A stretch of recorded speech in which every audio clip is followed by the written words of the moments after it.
I'm here with one of the best salespeople I've ever met in my life, Michelle. You're wonderful at sales. Did you know that? No, I didn't know that. She sold me on so many things, including moving to Vancouver, which was the best decision of my life. So I'm going to talk to you about the 5 skills that every salesperson needs to have. This is going to be so helpful for you in any industry, in any business, in the good times or the bad, all right? So I just want to get a good position here while Daisy the dog sells me on not stepping on her. All right, the first skill that you need to have is something that I was horrible at for the longest time, and that is listening. Listening. Everybody thinks that being a great salesperson means you have to be a smooth talker. That is not true at all. You first have to listen to the problem. Then you have to make sure that you ask the right questions to get them to talk even more, and you listen and listen and listen so that you're able to move into skill number 2, which is mirroring. You have to be able to mirror the prospect, the person on the sales call, so that you are matching their pitch, their pace, their tonality, their energy levels, their fear, their frustration. You can't be super high energy if they're very low energy and afraid. It's not a good fit. You have to mirror it, and you have to raise their energy as well. So the third thing that you have to be great at, the skill that you have to be great at, is persuasion.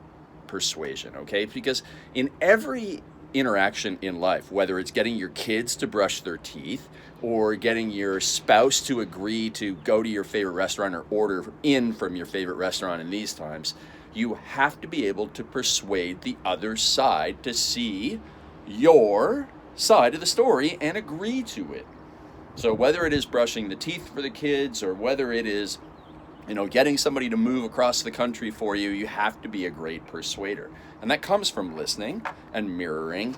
And number 4, you have to have the skill of creating incredible offers, okay? Irresistible offers. Because you can be great at persuading and you can be great at listening, but at the end of the day, if your offer is not good, the one that you've created, well, you're gonna struggle. You're gonna be stuck and struggling to get somebody to take action. Okay, so go back to your offer and look at it and think, is this a no-brainer? And no-brainer means, like, is it so obvious that I would be crazy to say no to this offer? When you have written that offer, whether it's on a video sales letter, whether it's on a sales call, or whether it's on a written sales letter, or when talking to your kids about brushing their teeth, you have to make sure it's a no-brainer offer.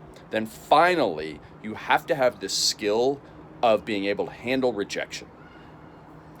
Most people will not get rejected when they try to sell if they do those 4 other steps, but they let the fear of rejection stop them from even taking step 1. So you must be able to lean into rejection. You must, every time you get a no, you must be an 11 out of 10. You see my t-shirt? That's my mindset all the time. And so when I get on a sales call, I'm like, you know what? I'm in a great mood. I'm going to be matching their energy. I'm going to listen, and I know that I have a great offer, and I know that I can help them. I'm an 11 out of 10, and if they say no, I'm not going to change. I'm still going to be an 11 out of 10 and move on to my next sales call. So that's the 5th skill you have to have, is being able to handle rejection. When you have those skills, you can handle any objection, so you don't need to be the world's greatest objection handler because you've listened and you've mirrored and you made a great offer that fits them. You don't have to be the world's best at objections, okay?